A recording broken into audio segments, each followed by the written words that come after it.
Don Alden Rivera es el embajador de Honduras en México y nos responde una llamada telefónica a esta hora de la noche.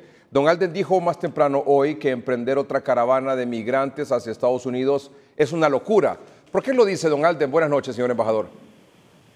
Sí, buenas noches, Edgardo. Sí, me refiero en esos términos porque la aspiración o la expectativa de poder ingresar a los Estados Unidos y obtener un estatus de migración regular bajo la figura del asilo prácticamente no existe. Hemos estado informando de manera reiterada que la atención de ciudadanos por parte de Estados Unidos se iniciará hasta el mes de marzo con las 3.000 personas que están en este momento en Tijuana y que esa atención se dará a razón de unas 25 personas por día. De tal manera que pasarán muchos meses antes de que personas que están saliendo de Honduras puedan tener la oportunidad de entrevistarse con Estados Unidos. Y en segundo lugar, hemos insistido también en el hecho de que el índice de aceptación o de reconocimiento de asilo por parte de Estados Unidos es únicamente del 2 o del 3%, es decir, solamente 2 o 3 personas de cada 100 que su vida corre peligro o que están en una situación de extrema vulnerabilidad que hace que el gobierno norteamericano le pueda conceder esa condición. De tal manera de que esa posibilidad de llegar a Estados Unidos prácticamente no existe. Y por otro lado, en México, hay personas que se están quedando efectivamente y que están teniendo empleo, pero debemos destacar que el salario mínimo en México es inferior al salario mínimo en Honduras. De tal manera de que viajar hasta México para buscar empleo significa venir a ganar menos de lo que podrían estar ganando en Honduras en cualquier puesto de trabajo bajo condiciones de salario mínimo. Así que tener a México como una segunda opción tampoco es una solución para las familias hondureñas que busquen mejores expectativas de vida o que tengan aspiraciones de tener condiciones de vida que les permita desarrollarse familiar y personalmente. Señor embajador, ¿qué información tiene usted sobre de qué manera tanto la frontera entre Honduras y Guatemala, digo las autoridades de Guatemala, y en el caso de las autoridades mexicanas en la frontera con Guatemala, han reforzado su seguridad, sus controles migratorios para evitar lo que ocurrió en octubre del año pasado, donde incluso hubo hechos violentos donde más de alguna persona no solo resultó herida, sino que falleció? Sí, en el caso de México, la secretaria de Gobernación, Edgardo, anunció la semana anterior de que cualquier persona que llegue a la frontera con México con la expectativa de llegar hasta la frontera norte de México, la frontera con Estados Unidos, se le va a exigir no solamente la aportación de pasaporte, sino que se le va a exigir contar con una visa de los Estados Unidos. Es decir, México no permitirá el ingreso a su territorio a personas que con aspiración de llegar a Estados Unidos no cuenten con pasaporte y con una visa mexicana. Es decir, no se va a permitir el ingreso de manera irregular para pretender ingresar también irregularmente a los Estados Unidos.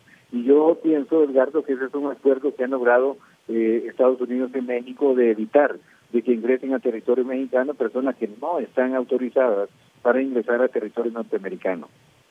¿Cómo se explica usted, señor embajador, que a pesar de toda la información que se conoce en relación a los resultados que han tenido, los vejámenes, las situaciones dificultosas que enfrentan los hondureños que participaron en la campaña migrante anterior que salió de aquí, de San Pedro Sula, el 13 de octubre de 2018, no sea un disuasivo para que estas personas que ahora se están reuniendo aquí en la terminal de autobuses en San Pedro Sula y que insistan de nuevo, algunos por primera vez, otros probablemente por segunda o tercera ocasión, llegar a Estados Unidos? O sea, esto que pasó no les genera ningún temor de lo que puedan enfrentar ellos en este trayecto. Yo creo, Edgardo, que quienes organizan esta caravana están utilizando exactamente los mismos elementos que utilizaron para la primera caravana.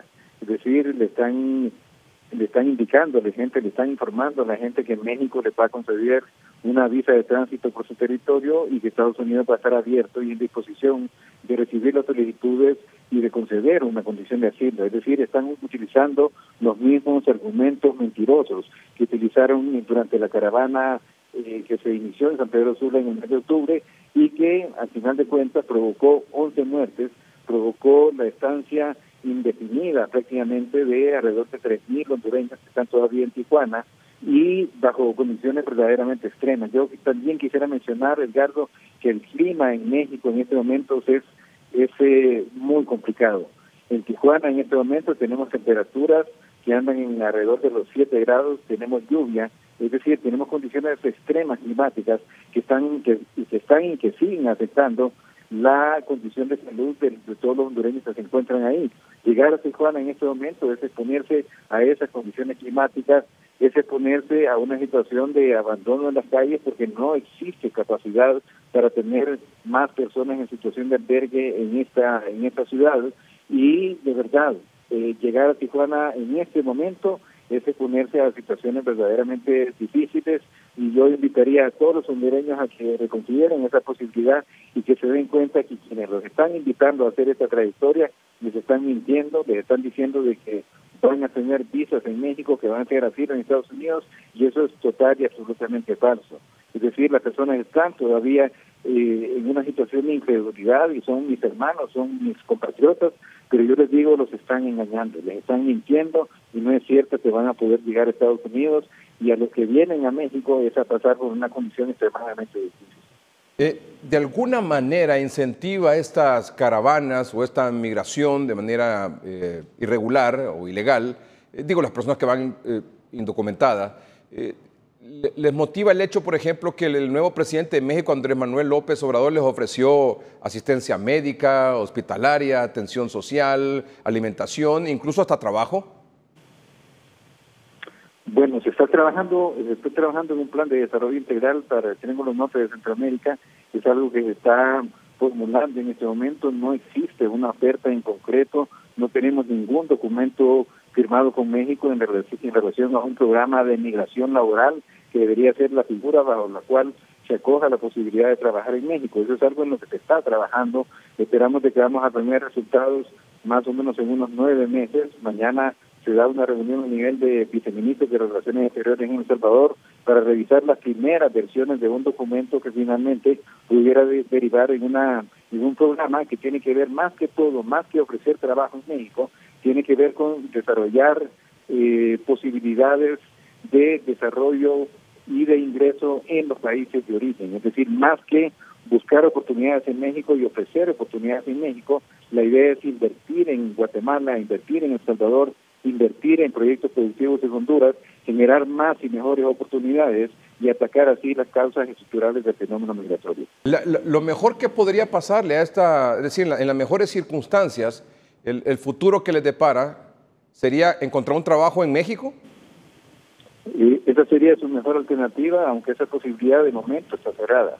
Se abrió una bolsa de empleo para las personas que estaban albergadas en Tijuana, pero la bolsa de empleo se cerró el 20 de diciembre del año pasado.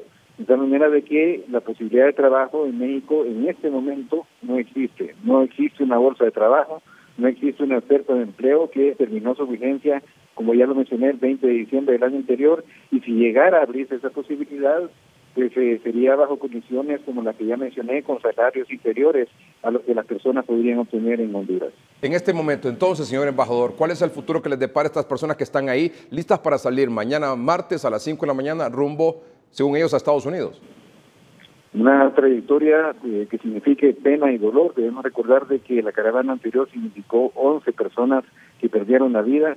Es un trayecto complicado, es un trayecto vulnerable por la presencia del crimen organizado. Tenemos climas extremos, como ya he mencionado. Es un trayecto también de alrededor de 3.000 kilómetros, es decir, que son 3-4 semanas para poder llegar a Tijuana. Y al momento de llegar a Tijuana, como le mencionaba, no existen posibilidades ni condiciones para albergue, y las personas se van a encontrar en un ambiente totalmente hostil en términos de la posibilidad de tener alojamiento y de tener alimentación. Las expectativas, como le digo, son muy negativas. Este es el peor momento para hacerlo. Señor embajador, muchas gracias por aceptar esta comunicación. Muchas gracias a ustedes, Carlos.